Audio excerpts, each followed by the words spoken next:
Hello नमस्कार, welcome to Inculcate Learning. So UGC NET का exam बस आ ही गया, बिल्कुल ऐसे सर पे बैठा है।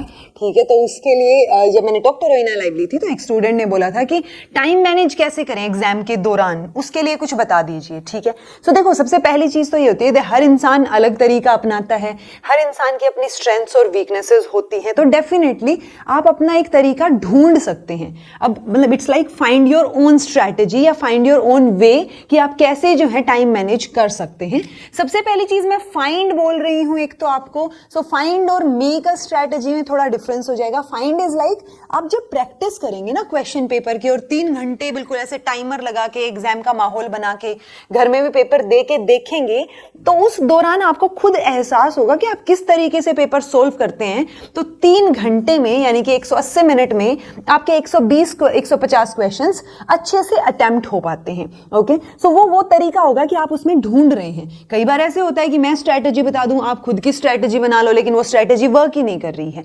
इसलिए आपको स्ट्रैटेजी ढूंढनी जरूरी है। अगर आप ये कर पाएं तो वेल एंड गुड, मतलब उससे बेस्ट स्ट्रैटेजी आपके लिए कोई नहीं हो सकती कि आपको पता हो कि आप किस तरीके से पेपर सोल्व करते हैं। तो एग्जैक्ट 180 मिनट में आराम से बिना किसी हड़बड़ाहट के आप सारे क्वेश्चंस पढ़ पाते हैं और सारे क्वेश्चंस जो है वो आंसर कर पाते हैं। बिकॉज नेगेटिव मार्किंग नहीं है, तो एटलीस्ट इतना तो हो कि आप एक बार क्वेश्चन पढ़ लें और आंसर कर दें। बिकॉज बहुत सारे स्टूडेंट्स का मैंने ऐसे सुना है कि मैम आता था, लास्ट तक रह गया, लास्ट तक तो हम पहुंच ही नहीं पाए, क्वेश्चन ही नहीं देख पाए।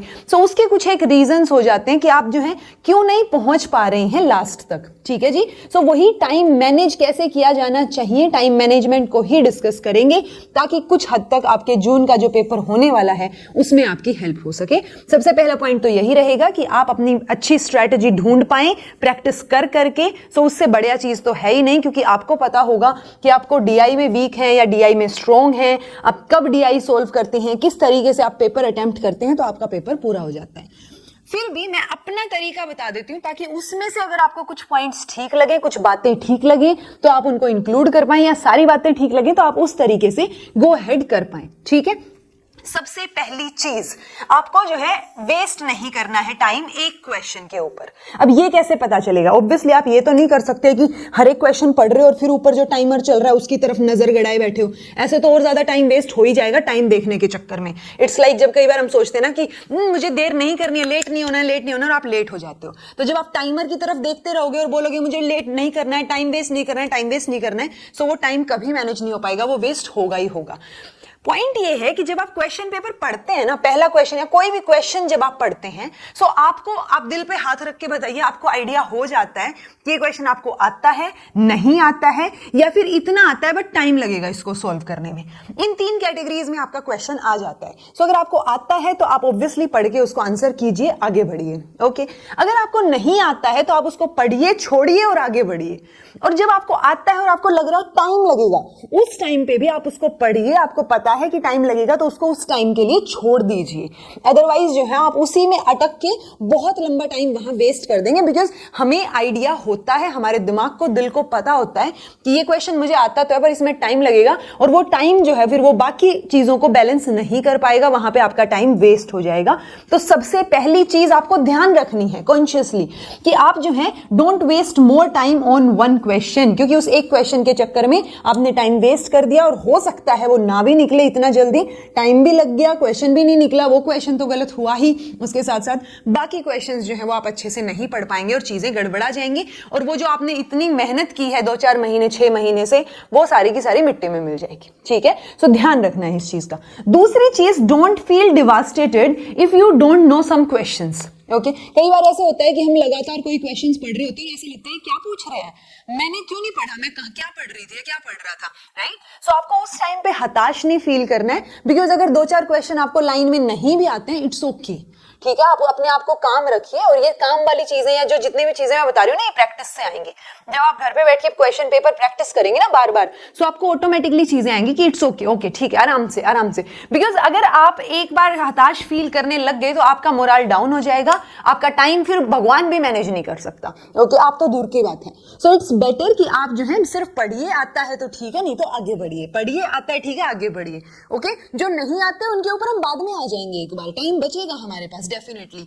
अगर आप ये करेंगे ना कि एक क्वेश्चन पढ़ा और उसके बाद आप अगले पे मूव कर गए, सो आपके पास फिर भी enough ample amount of time बचेगा लास्ट में कि जो क्वेश्चन आपने छोड़े हैं ना आप उनसे गो थ्रू कर सके। ओके, सो इस चीज का ध्यान रखना है कि आपको हताश नहीं होना है, डिमोटिवेटेड नहीं फील करना है अगर आपको कुछ क्वेश्चंस नहीं आ रहे हैं तो। अगर उन कुछ क्वेश्चन में आपको लगातार 10 क्वेश्चन भी नहीं आ रहे हैं, जो कि पॉसिबल नहीं है अगर आपने पढ़ा है तो, ओके, सो तब भी आपको डिमोटिवेटेड नहीं फील करना है, इट्स ओके, अगला देखते हैं। तो एक होप रखनी है कि ये नहीं तो कोई बात नहीं, अगला क्वेश्चन मुझे आता होगा, ठीक है जी।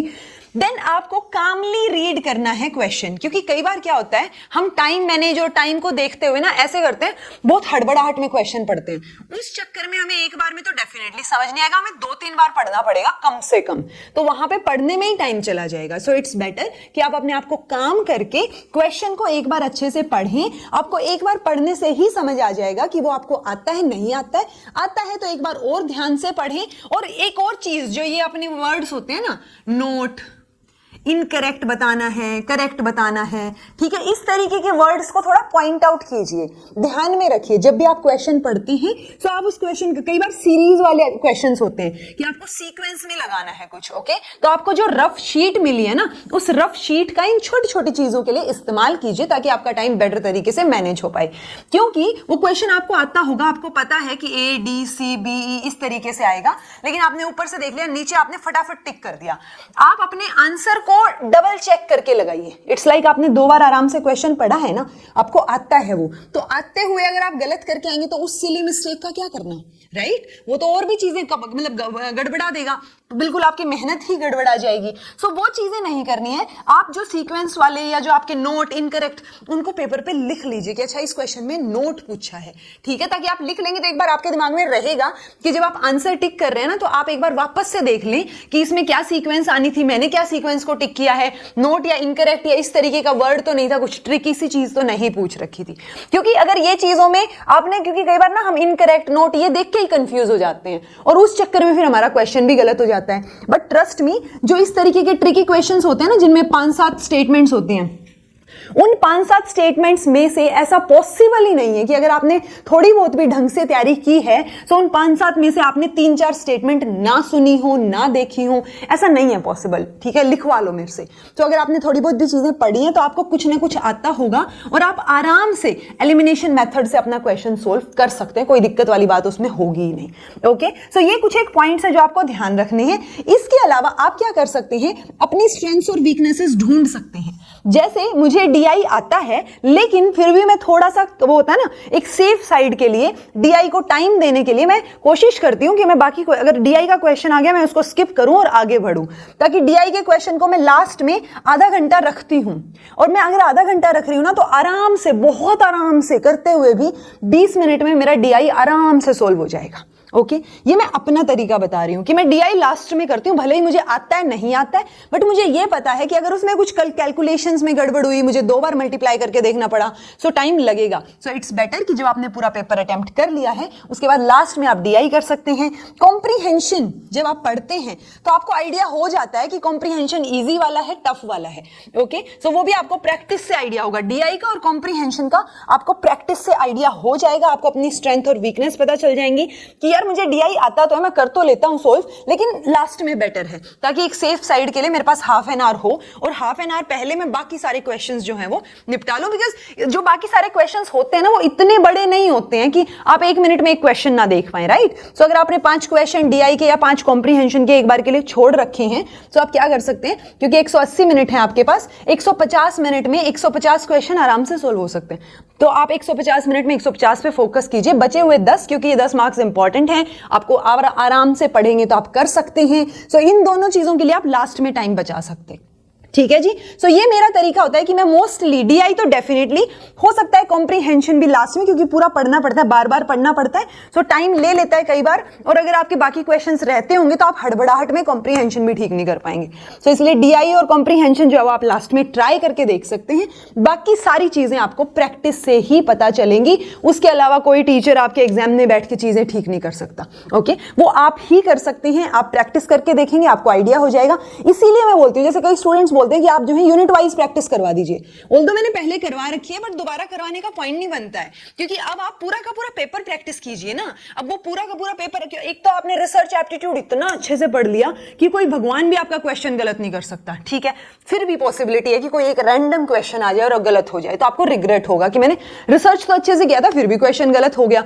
और एक आपने बाकी चीजें पढ़ी ही नहीं है ढंग से, कुछ यूनिट्स अच्छे से नहीं पढ़ी है, छोड़ दी हैं, सो वो चीज मत कीजिए। सभी यूनिट्स को प्रॉपर रेडी कीजिए, और वो तब हो सकता है जब आप पूरा का पूरा क्वेश्चन पेपर प्रैक्टिस करेंगे। इसके लिए मैंने आपको स्ट्रेटेजी भी पेपर 1 की, पेपर 2 एजुकेशन की स्ट्रेटेजी बता रखी है, वो देख लीजिए।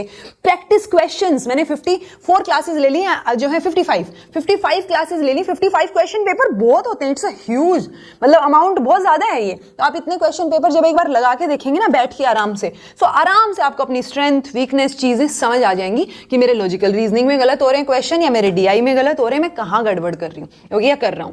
सो वो चीजें आपको देखनी है। मैंने अपनी तरफ से पॉइंट्स आपको बता दिए हैं कि आप टाइम वेस्ट ना करें। अगर डिमोटिवेटेड फील करेंगे किसी क्वेश्चन पे तो और भी टाइम वेस्ट हो जाएगा। आप अगर अच्छे से कामली रीड नहीं करेंगे, हड़बड़ाहट करेंगे तो भी टाइम वेस्ट होगा।